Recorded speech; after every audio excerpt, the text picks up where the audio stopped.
Oh, now I can't hear you. You're listening to the PT Pinecast, where smart people in healthcare come to make noise. Here's your host, Jimmy McKay. I think we might need a better name than books and stuff, because I feel like we used to talk about books, Rebekah Griffith, on the show, and now we talk about like lots of things. Is your microphone working? Are we testing that now? No, I see your lips moving, but yeah, it's because you touched it. I would try to reattach the microphone, like unplug it, plug it back in, maybe refresh the screen. I'll jibber jabber until you do that, because right now I got nothing, no noise, no sounds. People just think I'm talking to myself. Rebekah Griffith, the ED DPT. Before we hit live stream, you said we wanted to talk about the vibe, the trend, which we could make fun of trends. There you go. You're good. We can make fun of trends as like the it thing, but I feel like taking a look at what the trends are, and you said the trend recently in the last couple of days, because this is like the first week back after that sort of dark Christmas to New Year's. What is the trend that you were noticing in terms of videos and reels and what the zeitgeist was talking about? I've been seeing a lot of like reels that are like, everybody based, but PT based, that say things I'm leaving behind in 2025 as a DPT. And so I want to know what you think about that and what yours would be. So the mic I'm hearing right now, just FYI, is your computer, not your actually big fancy mic. But okay, I don't know. That microphone I love. It's the Yeti Blue, but that attachment where the wire plugs into the top of it is very finicky. If you move it a little bit, it loses connection, and once you do, you have to reconnect it. You could plan this trend 11 and a half months in advance. You know it's going to happen. The last company I thought taking advantage of it and doing it well was Spotify. Spotify, of course, now has their Spotify Wrapped for a few years. Now they've gotten to the point where everybody just copies them. But this is essentially like you're Wrapped, or what are you leaving behind? I don't know that I've seen a lot of these things. So what you think is being seen by a lot of people, I'm not saying I haven't seen any, but I haven't seen a lot of it. So what are the things that PTs have been saying they're leaving behind in 2025? Well, some of it's like not getting my documentation done on time. Some of it's like not speaking up when I think something's wrong, stuff like that. What should they be? Like, I'm not taking insurance anymore. Like, I'm leaving behind the insurance model, that kind of thing. Or I'm leaving behind working for other people. So I think some of it's really predictable. But like one that I liked the other day was truly like not changing my recommendations to make other people happy. Meaning what? What are recommendations? This is an acute care therapist. So it was like truly like not changing my discharge plan and my discharge recommendation because case management doesn't like it, because the admin doesn't like it, because the patient doesn't like it, but like staying true to like their clinical judgment, which I can appreciate that. But at the same time, is it patient-centered if there are reasons why that discharge plan doesn't work?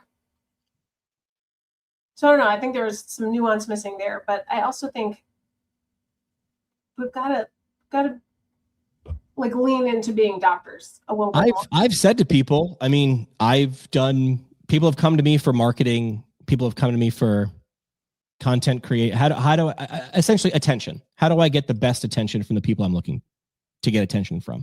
And I've given a plan. And then they've said, we don't think that plan is what we need to do. We need to do this. And I'm like, my answer isn't changing just because you don't like it.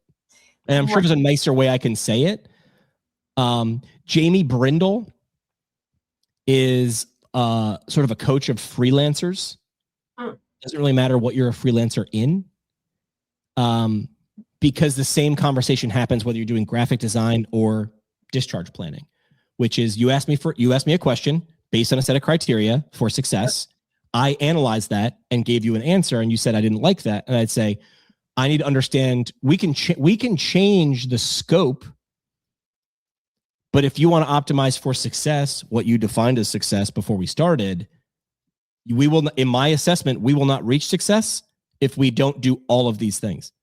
Yes. Now we can stretch them out over time. But I also think there is this like concept with acute care therapists and ED therapists for sure, where it's like, we want the discharge plan to be perfect. And based on that set of criteria, our best clinical judgment in an ideal world, this is what that would be. Right. But I think a lot of times we fail to take into account what reality is. Reality is this patient won't have 24-hour supervision. This patient doesn't have health insurance. This patient can't get a custom wheelchair. So we can make this Santa Claus recommendation, but at the same time, an unrealistic discharge plan is a useless discharge plan. So I think to a certain extent, we're not taking the full criteria into consideration. So are you saying, this is how I felt, I'm not gonna put words in your mouth. It sort of felt like this fake little dance. Like, you need me to say this because insurance this, so therefore I'm going to change my answer based on, so it's like, who am I answering for and to, right? Yeah, and that's payer-centered healthcare for sure. Right. But we also have to keep the patient at the center of what we're doing. So sometimes the patient disagrees with the discharge plan, and that's fine. So I'm not saying change your discharge plan. I'm saying you can advocate for your discharge plan. But if it's unrealistic, then you do have to make some adaptations. And if it's not the discharge plan the patient wants, sometimes that doesn't matter, right? Like sometimes patients just don't want to leave the hospital, even though they're medically ready, they have everything in place, they just don't want to go. And that may be a confidence issue. You've got to look at what that resistance is. But, you know, realistically, if the patient, for example, doesn't want to go to rehab, you can't force them to do that. You can't force your plan on other people. So I think just taking all of those components and then like getting on the hill to die, but making sure you're being realistic and considering all the factors. Is this where motivational interviewing comes in? Like if you say what does success look like to a patient, and they say it looks like X, and you say based on what I see now and where you want to go, the answer is A and B and C, and they say I'm not going to do any of those, I'm not going to do most of those. Is now the next step motivational? Okay, I understand that. And thank you for being honest and realistic. Based on what you just told me, then we will not, I don't believe that we will achieve X. Is that okay with you? Right. Because I thought a second ago, that's what we were solving for. Right. And also this is why I think you need to do these things, like making sure patients understand that. But like hearing what they're saying, like, no, that's not my goal. And I also ask people, like, why don't you want to go to rehab? And sometimes they have a really good reason for that. Like I have patients where I have to discharge them to a homeless shelter, and I'll go through a lot of work to set that up. And then they'll be like, I don't want to do that. I'm like, well, why don't you want to do that? Well, because the last time I was there, I was assaulted and I was robbed. Okay, that makes a lot of sense to me. Good reason. Like, what other options are there? So I think assuming that we know best is something maybe I need to leave behind in 2025. And like looking at all the factors, we also can't make things happen just because we want to. And I think that's a really frustrating thing that's leading to a lot of burnout and moral injury in therapists is we know exactly what patients need, but we can't get it for them for a variety of reasons, whether it's insurance, whether it's the health system that you work in, whether it's accessibility, whether it's the patient just doesn't want that. I think that can be really frustrating for people. For me specifically, when I'm working in the emergency department, I'm like, I know if you had all of these things, you could be successful. And I know you can get none of them. So here are the other things that I can offer you. And it's hard. It could be exhausting. Yeah. Yeah. And I think there's got to be a better way though. And I don't know, maybe that's what we need to find in 2026. Is a better way to help people in the system that we're in, or we just need to blow the system up. And I'm obviously a huge advocate for that. And that's why I do the advocacy work that I do. But let me ask you this, since you're obviously seeing a lot of these, you mentioned a few of the things I'm leaving behind in 2025, taking documentation home. These are all pains, right? These are all things we didn't like that we don't want to, copy forward. What else was there that you remember? I like the fact that you didn't necessarily make a list, and you'll have to just remember on emotion and memory. Letting other professionals define our scope, which I love that one. We obviously don't need to do that. I always tell people, like, the person who knows if a patient needs physical therapy is the physical therapist.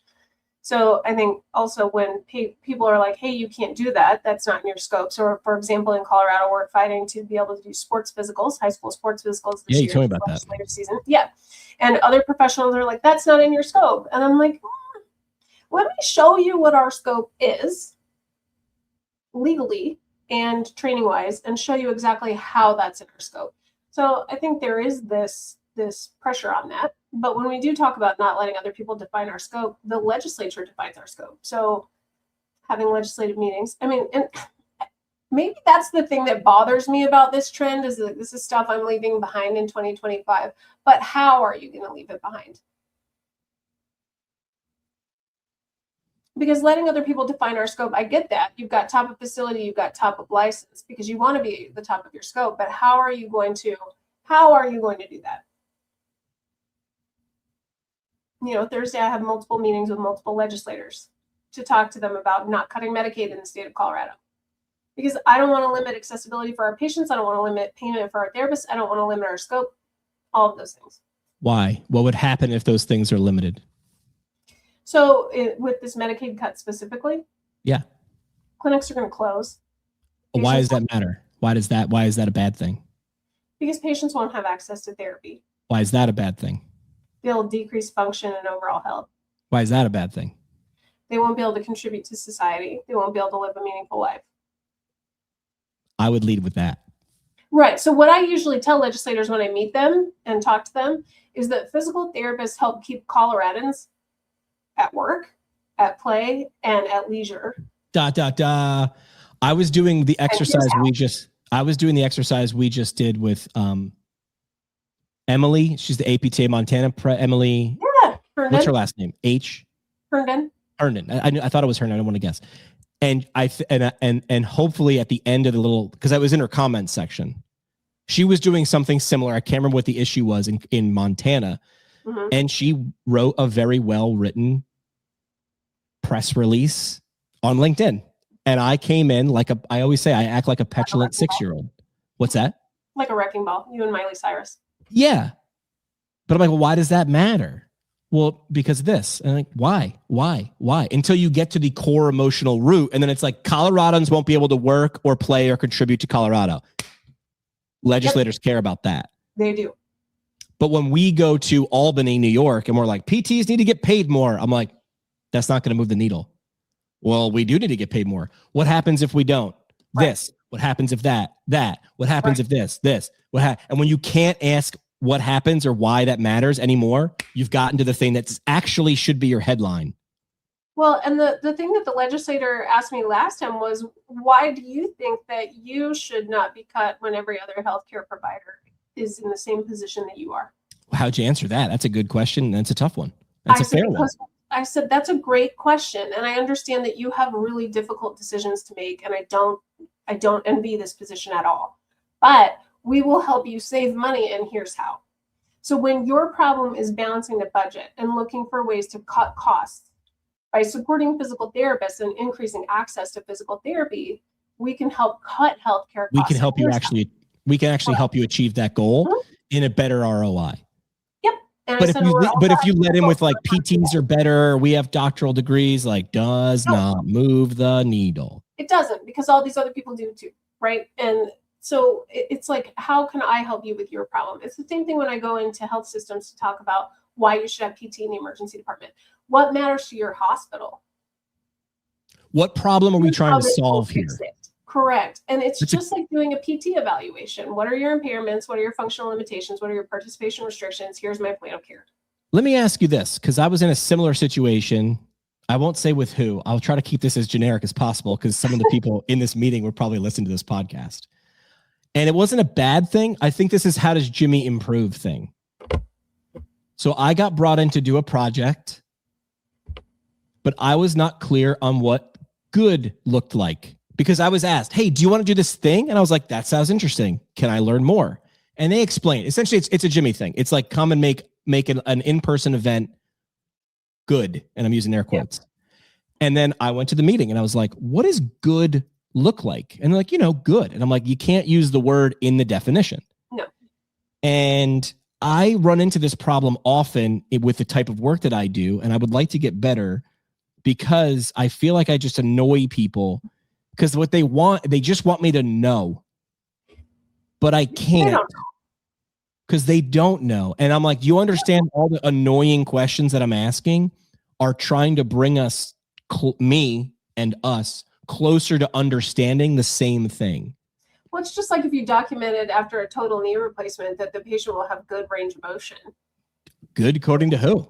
According to who? And if the patient's like, I want my knee to be good, you're like, well, what does good mean to you? Is that 2 out of 10 pain? Is that 0 pain? Is that full range of motion? But so I think we just forget how we operate needs to be a little more comprehensive with the other things that we do also. Yeah. Dan dropping this, speaking specifically about PTs in the ED. He said he spoke to a chief medical officer. That CMO did not want PTs in the ED because he doesn't want to admit patients. Although I bet you Rebekah Griffith might say having a PT in the ED would help them 100% prevent that. Unnecessary hospital admissions, right? Especially when those patients are in purgatory. He was saying he would need to discharge them somewhere, and that is a problem he didn't want to have. This guy's pulling an ostrich move. I feel like not Dan, the other guy or the other woman, whoever that was. They're pulling an ostrich. I don't want to touch the turd. Therefore, I'm just gonna never let a turd walk in, and that's not good.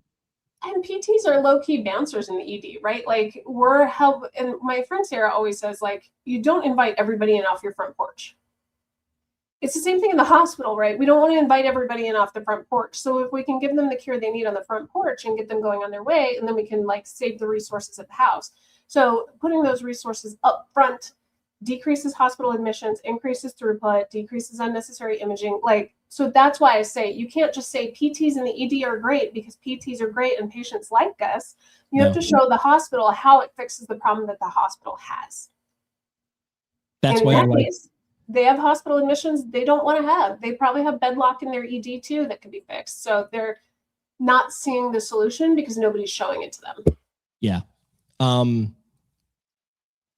That's where like an initial evaluation in a situation that Dan's talking about, or in a situation that I run into in marketing communications, whatever that might be, the first thing I ask is like, what are we solving for here?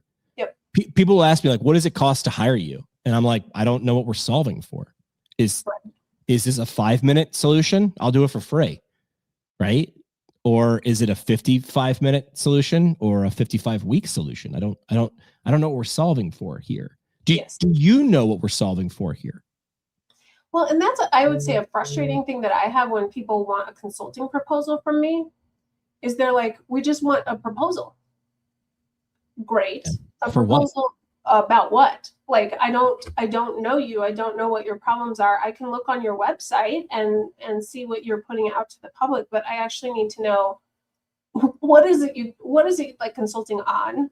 What problems are you looking for? Because also maybe I'm not the right person. Correct. Oh yeah. I wind up trying to talk people out of hiring me. I play that. It's not a game, but like I play that game where I approach it and I just go, I don't know if I'm the right guy.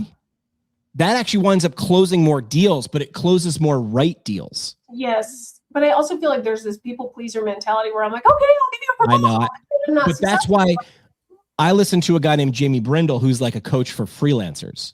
Yeah. And his whole mentality is like, understand what you're solving for first. Because you might, it's like, well, they're going to pay me, 5 figures to do this. It's like, I'm going to hate all of it. I don't want to overhaul your website. I'm not your email drip campaign guy. I will, if you want me to be the general contractor for your problems, you have to understand that I'm going to do the general I'm the orchestra. What's the guy in the front with the wand? I'm the conductor, which is why I'm not in an orchestra. But I'm not doing that. This is a large problem. Well, and I think sometimes when I'm going to say this a lot, the right provider at the right time, whether that's the consultant, whether that's marketing, whether that's the physical therapist, then everything's going to align, right? Like I had one hospital where I did a course for them and I ended up being their caregiver of the week. I don't even work there because it was you kidding me? And like their nursing manager, like texted me because she was somebody I worked with at a different hospital. And she was like, you're our caregiver of the week. I was like, that's very cool. I don't work there. And she's like, I know, but like the work that you did mattered. And so I think when you have that right match, that's exactly where you need to be.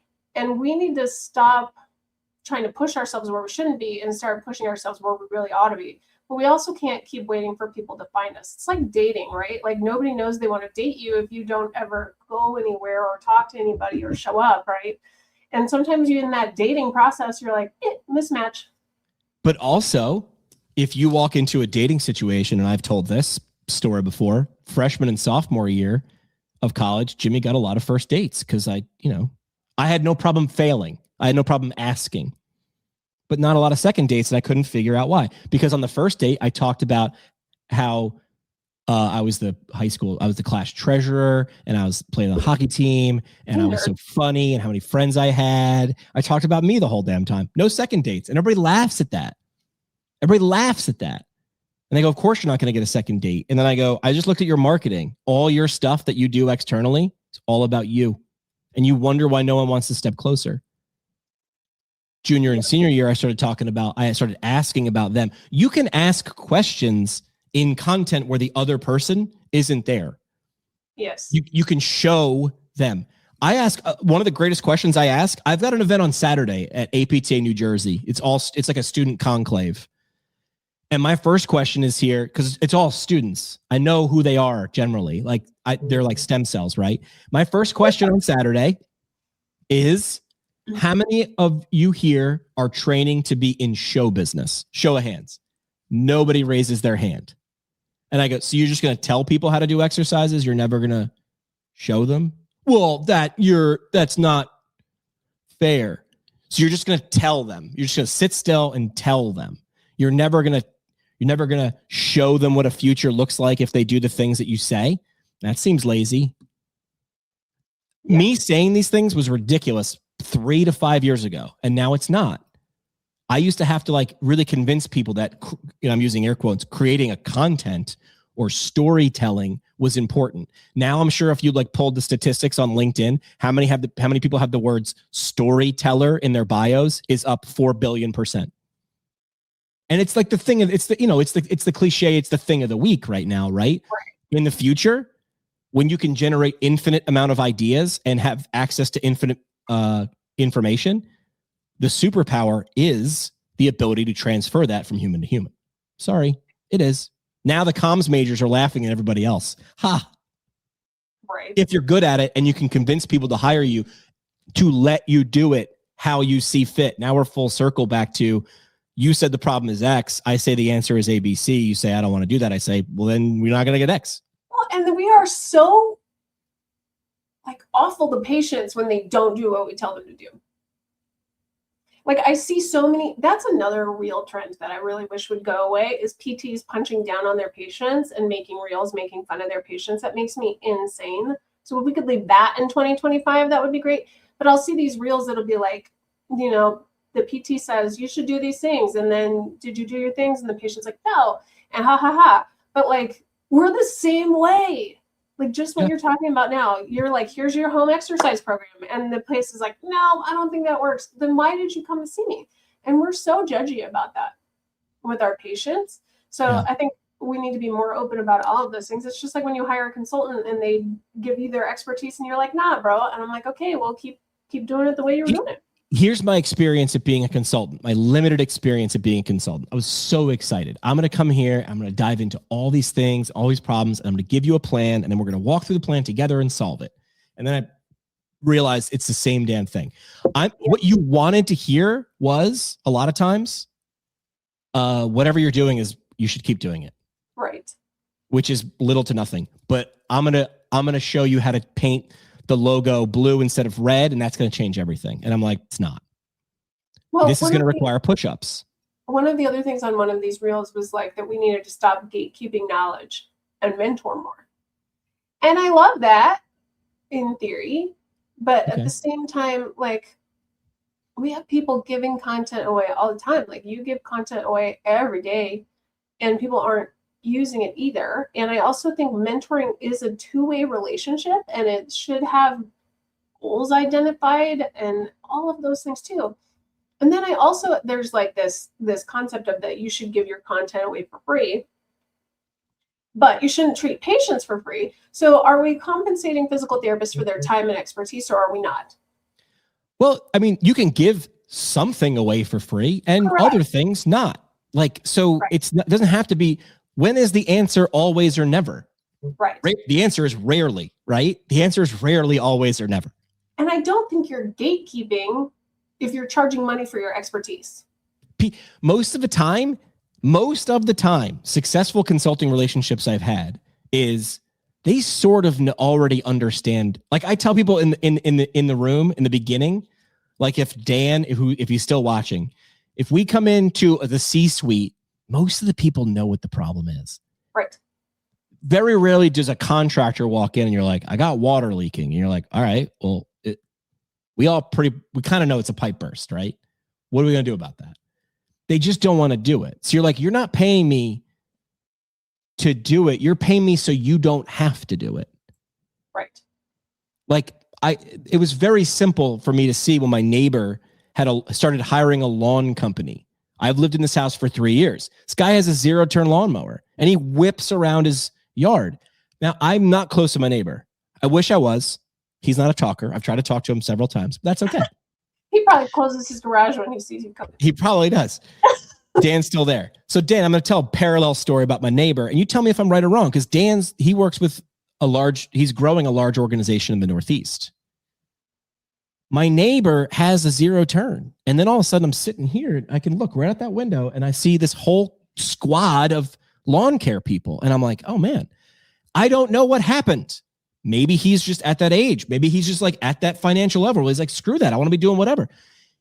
Here was the eye-opening epiphany for me. He didn't pay someone to mow his lawn. He paid someone so he didn't have to have his lawn mowed. Now, here's the advantage and the problem in patient care. I can't pay Rebekah to do push-ups for me if I want bigger triceps. Right. I can't do it. That's what bothered me is I kept in a clinic. I was like, I see the problem and the path to a solution very clearly. And it killed me personally with my personality when people would come back week over week and be like, I didn't do it. And I'm like, and my personality is like, I would just close the laptop and be like, then what are we doing here? Like that was my personality. Now I went to peds and everything changed because they were just like, is it fun? No, then that's a failure on me as the provider. Is it fun? Yes, they'll do it. Well, and I think too, when you're working with patients at that stage, you're like, this is what I can offer you. This is what you have to bring to the table. Yeah. And if we can't do that, then this isn't the right spot for you. You need to do, I think, myself as a second career PT, I was under the impression before PT school, it's going to make people's heads explode. I thought we got some sort of magic level hands.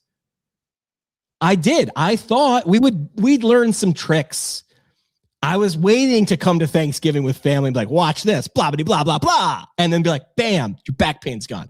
And then I'm sitting there in PT school going, oh crap, it never happened. But that's okay because it's real, right?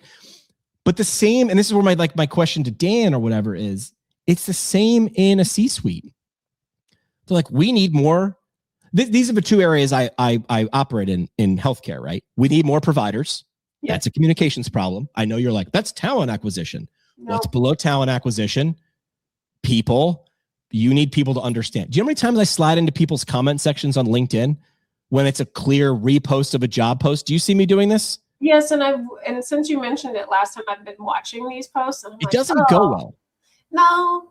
I'm okay with it because the other people watch. So let's play this out. Rebekah, you're hiring at XYZ Physical Therapy in Colorado. And your job post is one sentence and it says what? Now hiring. Know someone hiring? Yeah. And I just go, and I go into comments and I go, why is working there different than any other clinic in your town? And then the person is like offended. I can smell it through LinkedIn. I'm okay with it. They'll be like, why don't we set up a phone call and talk about it? And I'm like, why would I give you 48 seconds on the phone if you can't even get my attention? Now, keep in mind, I'm not applying for a clinical job. What I'm trying to do is show in public that you've given no people a reason to take 1/4 of a step forward. Yeah. So the two areas I work in are talent acquisition, but I don't call it talent acquisition. I call it, I'm in the attention department. I'm never applying for a job in the marketing department again. I don't want to come run your comms department either. I am in the attention department because that's actually what you need. Oh, what do we need over here? We need new patients for this zip code with these 3 clinics. What do we need? Marketing. No, you don't. What do you need? Attention. How do we get that? Don't know the area or what you're actually good at yet. It's not marketing. It's not talent acquisition. It's not communications. It's not paid or organic. It's not reels or TikToks. You need attention. Did you just say TikToks? Yes. You were like 800 years old. No, I say it like that because when TikTok first came out, everybody does this and they poo-poo. And all I look at with TikTok is a generation who's only grown up with understanding how to get, keep, earn, and attention and deliver information with brevity. Yeah. My generation included, and even younger than me, look at how these TikToks are stupid. Are they though? Are they though? Now, I look deeper. It's information at brevity. It's the group telling you, for better or for worse, what they value with their time. I'll give you an example.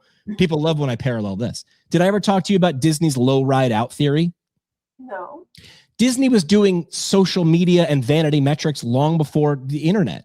So you've been to, I'm guessing, to a Disney park, either land or world. Which one did you go to? I've been to both briefly. Ooh, look at you.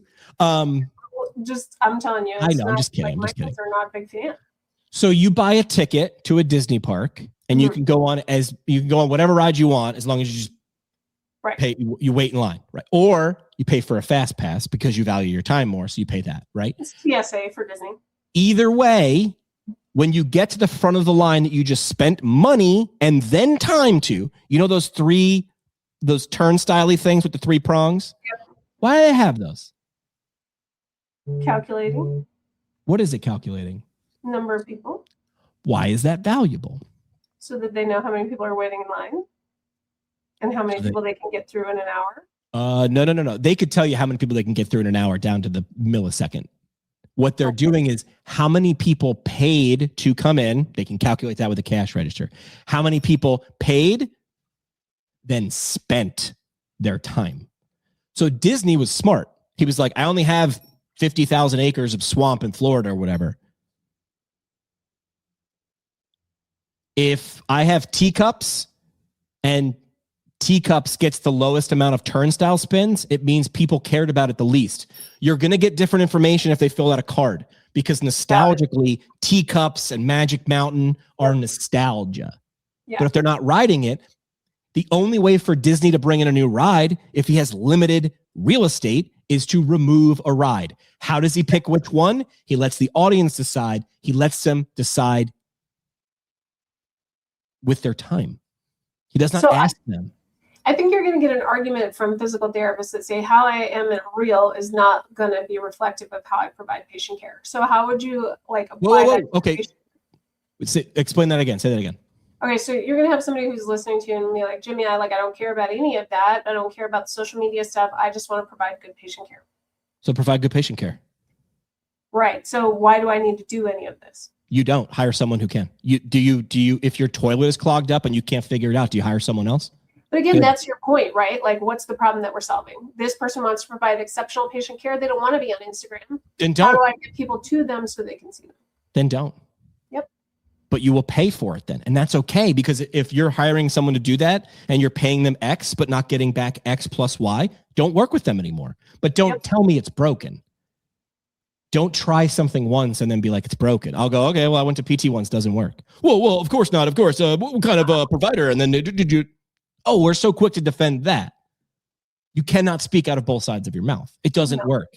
Help me understand what it looked like the first time you did that. There was someone today who was like, and the numbers don't matter. There was someone today who said, and I may or may not agree with them, but of course I'm going to poke. If you're spending $3,000 a month on your clinic ads with a marketing company, essentially I pay Rebekah, here's $3,000, Rebekah, per month. You're going to run ads just on Facebook for me. But then I say, hey, Rebekah, how much of that money is Rebekah's money and how much of that money is actually going to the ads? Right. And this person was like, if you're spending $3,000 a month and $1,500 going to Rebekah and $1,500 is actually going to the ad spend, stop doing that. And I go, what if the outcome is so fucking good? What if you're making 10 grand off that? Well, so you didn't. again, we need to compensate people for their time and expertise. I said, listen, dude, I hired Rebekah to fix my toilet. The parts were $100 and she charged me $500. I go, can you take a dump? Yes. Then wasn't that the thing we were solving for? Now, you could have waited and you could have negotiated someone else to do it cheaper, but you couldn't poop until you did. Which is why you're paying for expertise and not intervention. So I went back to that person on LinkedIn and I was like, well, hang on a second. If you're paying $1,500 a month for Rebekah to spend $1,500, I would say not enough information to solve for X. Right. Sorry. How much did it bring? If it brought $1 million, suddenly $1,500 is a freaking steal. If it brought you $11, yes. Ask yourself, what are you doing? Or go do it yourself. But then you're like, well, I don't know. I could spend $1,500 and lose money. Yes, which is why you hire someone who knows how to do it. Like, this is so funny how people will talk out both sides of their mouth. It's really funny to me. Not a lot of awareness about it. No, it's very much like, no, but I'm the expert. I'm worth it. That other guy, not so much. That other profession. Oh, you went to a chiropractor? I've gone 180 degrees. Someone asks me in my personal life, are chiropractors good? Here's my stock answer. I got to be honest. I don't know a lot about what they learn in school, but have you gone to one? Yeah. How'd you feel when you left? I felt great. Feels good to me. Keep going. That's it. When you move the goalpost closer, suddenly kicking field goals is a lot easier. My goal is not to sell you on anything.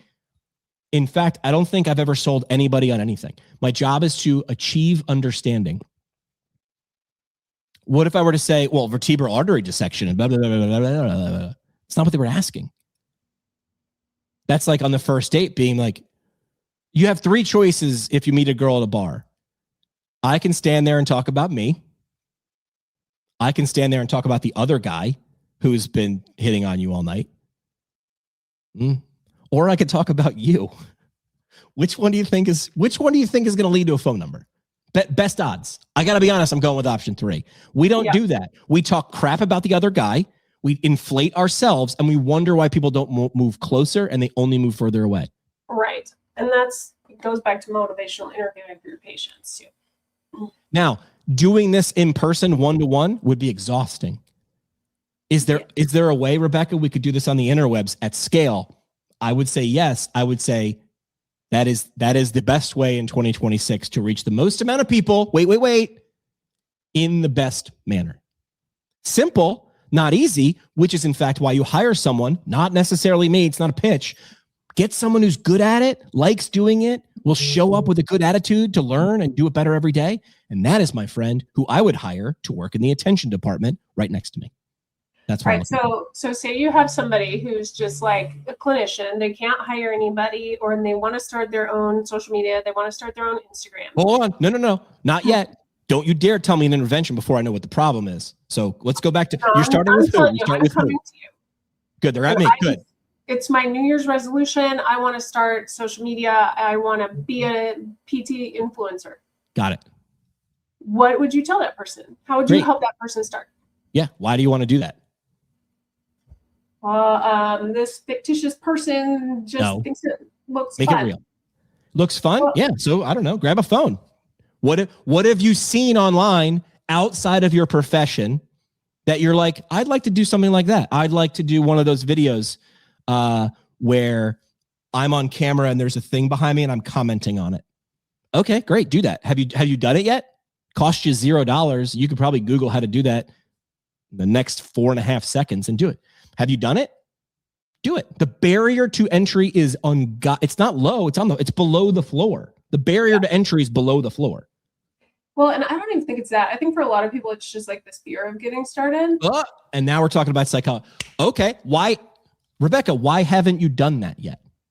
Well, so I will tell you, when I started, it was just like afraid of what other people would think. Okay. And I can't help you with that. I'm very sorry. Totally. That's in your brain.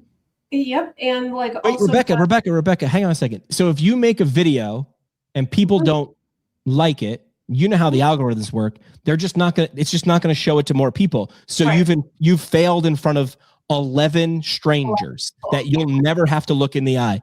Suddenly what are the stakes? What's at stake here? I think it's just really like how you feel about it. This idea is is for one person like Rebekah, the fictitious person Rebekah, because Rebekah now does show up regularly with communications and it has led to success. I won't even talk about what your last screenshot to me via email. So great job there. Do you remember what I'm talking about? Yes. That means someone watched something somewhere that you did and then said, I love you. Come work, come teach me and do your thing. This psychology at play is for individuals and companies because companies are made of people. Right. They will fail because they refuse to act. Even harder, because now instead of me trying to move a speedboat, I've got to move an aircraft carrier. Companies hate this because of fear. And to tell you the truth, like I feel like personally for me, it was like people that I knew well were less supportive than people I'd never met. Do you want to know why? Tell me. People want you to do well. They just don't want you to do better than them. Ouch, that's not nice. It isn't. It's not on purpose, because if we're equals, Rebekah, and next you do something tomorrow, I'm the communications guy. I'm the attention guy. If you do something on Instagram tomorrow and blow up and get 1 million followers, that didn't change me, but now I feel a distance between you and I. I want you to do well. I just don't want you to do better than me. I heard someone say that, and holy crap, are they right? But we rise by lifting others. I'm like, why? I know, but I want to lift you. I don't want you to have to lift. We could be next to each other. You just be half a step behind. Well, and I mean, I don't know. Like, I just feel like show up for your people. I agree. And the people that consistently do, who have that as part of their personality, are very happy. Sky Donovan is a perfect example of this. Sky, you remember the movie The Matrix? Mm-hmm. The bullet scene where Neo's... Oh, yeah, I just watched it with my 16-year-old. Sky Donovan is the person who will dodge praise like Neo dodges bullets. And while she's dodging praise, she's flinging other people into the line of fire. But here, bullets, in my analogy, bullets are a good thing. She's trying to get other people praise, and she's avoiding it like it's the plague. She is not the only person who does this. I'm just pointing it out because she's the person in my life who's constantly putting me in situations to win. Those people win big. It just takes longer. Yeah. And it's harder, but I hope the payoff is bigger. You can do that as a company. I just feel too like it's the scarcity mindset. And I think as a profession, we have that too. Yeah, it's not cake, but I get it. This is humans. The theory of loss aversion, where if you said you're going to run a mile, and if you get below this time, you're going to lose $100. Sorry, if you get above this time, you're going to lose $100. If you get below this time, you're going to make $100. According to psychology, and from my lame understanding of psychology, people will run faster to not lose the $100 they already have in their bank account versus win the $100 that they don't have yet. That is called loss aversion. People are more apt to be afraid and act. This is where people will be like, well, your marketing's fear mongering. I'm like, no, that ad is playing on loss aversion. Oh gosh. Oh Lord. It is very powerful, which is why you see a lot of you could write the same ad or message. This goes across anything. You write the same ad or message 2 different ways. One showing something how we can save legislators money. Well, I will bring you money or prevent loss. The prevent loss angle works better because we're big dumb animals and loss aversion is a thing. A lot of the titles of my episodes are based on loss aversion. Subscribe and never miss an episode. You mean if I don't do it, I'm going to miss something? Yes. Click. We're big dumb animals. Like, I don't want to lose this line of business, so I'm not going to try this new thing that might be that. Oh. Loss aversion is terribly powerful. It's never taught to us. We just know. That's when you know it's part of the operating system. That's what you key in on. Ew. You don't have to fearmonger to use this for good. Look at all the clickbait. See which star had a wardrobe malfunction tomorrow. I have to know. Well, if you scroll past, you're going to lose the opportunity to know. It's baked into the cake. But we as providers, we as healthcare people, we are good. And I'm going to tell you all about the things that you'll get. Tell me about the things that I will lose. Well, you can still lift your grandkids. What if you don't do this, you'll never lift your grandchild above your out of their high chair again. Same idea, different messaging, different emotions, different results. Well, it does work, because I tell you what, I did hear that quote that they say that you'll pick up your child for the last time and you won't. And you've been lifting your damn kids every damn day. Oh, I still like pick up my 16-year-old and like my 14-year-old, and I carry them as far as I can, just to make sure that I can still do it. I even pick up my husband just to make sure that I can do it. So it works. Like I don't want to lose that. I saw two kids that I grew up on the same street with. And now that I live back in my hometown as of the last 2-3 years, I ran into these two brothers. They're the same age as me and my brother. So like mirrors. So I played baseball with the older brother and my younger brother, and I ran into these two brothers. And I remember that line that was similar, because I don't have kids, but that line is like, you and your friends from your neighborhood all went home after playing together at the last time. You just never knew it. Because we do street hockey, kickball, wiffle ball, whatever. Like it wasn't even a question. It was just every day in the summer, right? Till one day it wasn't ever again. That is two things. That's loss and nostalgia. Woo! Now, what could you sell for loss and nostalgia? I bought an app over the Christmas break called PhotoMine. It takes all those photos, and I barely snap a picture, and it crops it and zhuzhes it, digitizes it, and puts it in a lockbox that I'll never lose. Yeah, that was worth $60. Yeah, it is. But they didn't sell me photos. They sold me loss. Yes. If you wait on that photo, it's going to get moldy and you'll never have that memory again. So it's loss and nostalgia, two very powerful emotions. Well, the nostalgia thing is so real, because like all the 90s fashion and things that are out again right now, and except I have adult money. Do you know how much adult money I'd be spending on 90s nostalgia? Which is why my business idea over Christmas, might have had half a bottle of Chardonnay, was I want to do an ice cream. I want a fleet of ice cream trucks. You hire me when you have a moment, your kid's birthday party, your birthday, a graduation, a confirmation, or a communion. Okay, ice cream truck. But what are we doing for? Am I solving an ice cream problem? Solving a fun problem. I roll up and I make the math simple. One price, 3 hours, all the ice cream your guests can eat. Up to and including this amount. Like there's got to be a cap, right? But also for the adults, we're going to do some like frosés, right? I'll have a couple blenders in there with some rosés and whatever. I'll have the cornhole boards that I kick out. I might roll around. We've got some places around here that have llamas. I'm going to roll up with a petting zoo. All these are upsells. But you don't sell ice cream out of a truck. That's a transaction.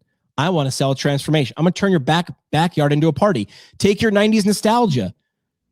Dude, call yourself the Max. We bring the Max from Saved by the Bell to your house. We come in and we throw up 90s kitsch all over your house. Blah, there it is. We've got the Friends frame around your door, around the little thing you look through in your front door. We've got everything. The music we're playing, 90s music. You're not solving for that, because you could do that yourself. But I'm gonna be able to do it at scale for less than you. And you're not gonna have to do anything except swipe your card right here. Well, and I love doing things by credit card. If in 2026, we started this episode off by saying what people are leaving behind, I gotta be honest. And I'm not in the day-to-day operations of things. I'm not. But if I can't schedule an appointment with you on my phone in 3 clicks or less, yes, you are bleeding money. Yep. I don't get paid by an EHR or any of those tech companies. If you can't do it in 3 steps or less, bleeding money, and one of the steps can't be go into your pocket and give me a number that you don't have memorized. Why do I find things on Amazon from a video? Sorry. I find things on Instagram in a video, and then it says shop here. If it takes me to your website and you don't have my information saved, what I'm going to do next is remember the name of your company, go to Amazon and search to see if I can buy. Why? I'll even pay a little more because I don't want to take the card out of my pocket. I don't trust you with my information. Even more basic than trust you, I don't want to have to walk across the room to get it. Yep. And if you think I'm being ridiculous and that people wouldn't lose sales over this, I'm right, you're wrong. Fight me. I'm right. Oh, I get those emails that are like, "Are you still shopping? You abandoned your cart?" And I'm like, So I don't know. So understand emotional, psychological drivers.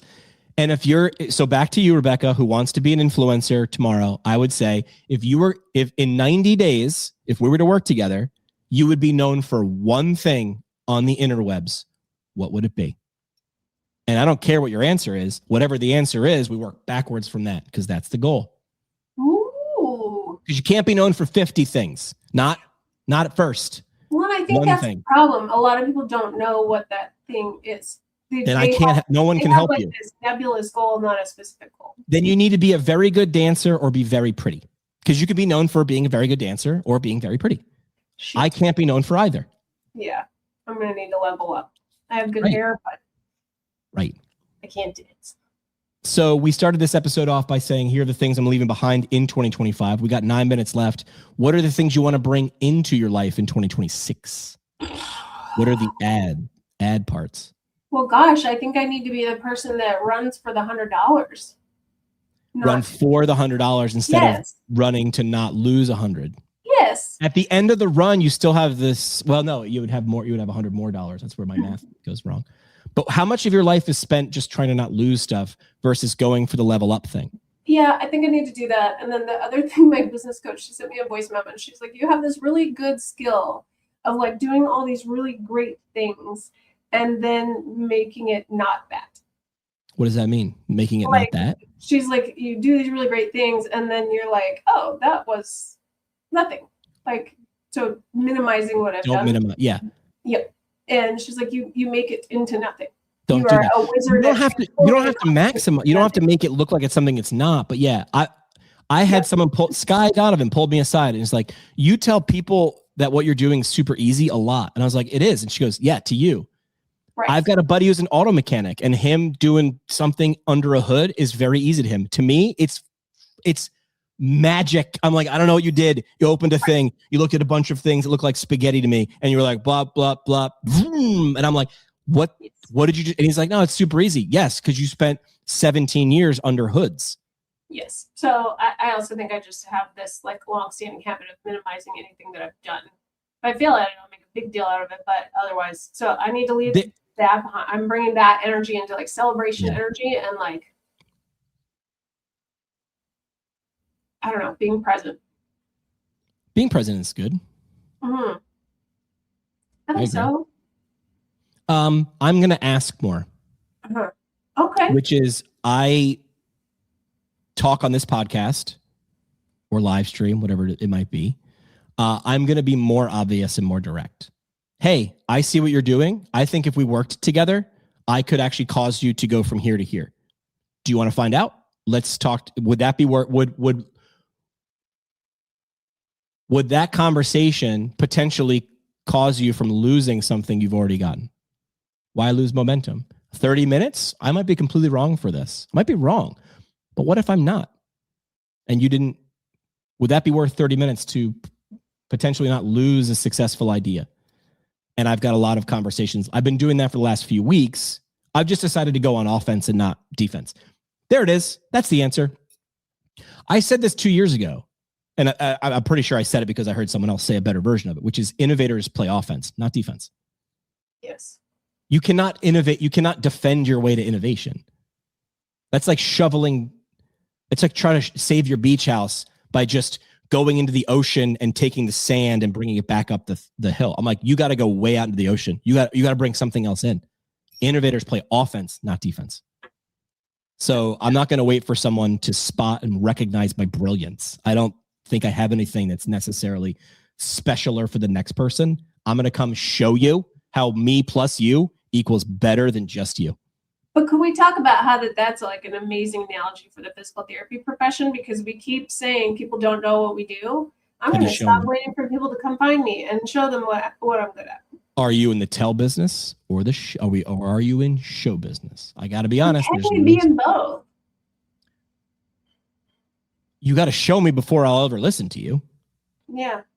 You got to show before you tell. If you think about show and tell when you were in kindergarten and you brought show and tell thing, and if you just held your like little mud ball up in front of people and you showed them the mud ball, but you didn't give them any context as to why this was the most amazing mud pie on the history of mud pies. But telling them without the mud ball, it's boring. Why do kids, if I flew to your house, your kids might be too old, but like if you were like, this is my friend Jimmy, like for some reason, like 5 to 9-year-olds are like, do you want to see my room? Well, yeah, why don't you just tell me about your room from here? Oh, it's a room. Let me take a guess. It's got a bed and a desk and some stuff on the wall.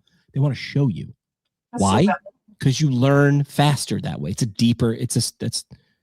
Tell me a story is one thing, but like really show me the story. Like, you could just read the book, or when you do the voices, there's a difference between telling and showing. I'm sorry, there just is.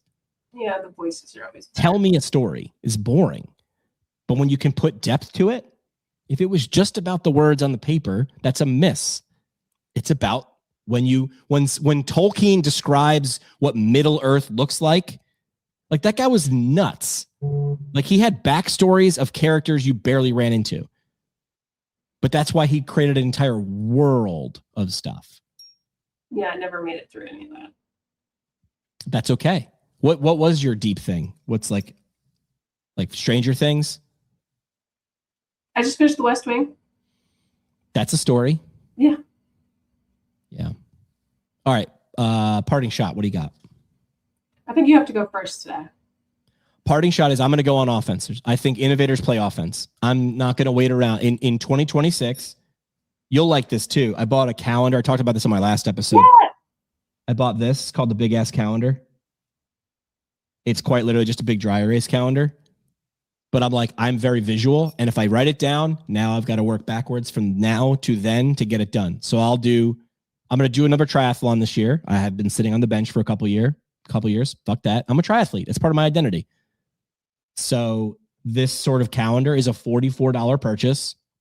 It's not, but if I use it, it's a tool to get something way more money, worth way more than a $44 calendar. So innovators play offense is my parting shot. Okay, I think mine is that I am going to just go for it. Like, what is 2026, we're going for it. What's it? How do we know when we've got there? I just think whatever it is. Like, because I saw a thing that was like, if you can't get out of it, get into it. I'm going to get into it. Whatever it is, I'm going to get into it. All right. If people want to reach you? The EDDPT on all socials or eddpt.com. All right, kids. We'll have a better name for the live stream. Recurring. I feel like books and stuff. We can talk about a book. So I feel like talking about stuff. Maybe stuff is actually, it's more ambiguous, but it's more interesting. Stuff and things. All right. We'll workshop it. Rebekah Griffith, the EDDPT. We'll talk again next. That's it for this one. But we're just getting warmed up. Smash follow, send it to a friend, or crank up the next episode. Want to go deeper? Hit us at ptpintcast.com. Or find us on YouTube and socials at PT Pintcast. And legally, none of this was advice. It's for entertainment purposes only. See, Keith, we read the script. Happy now?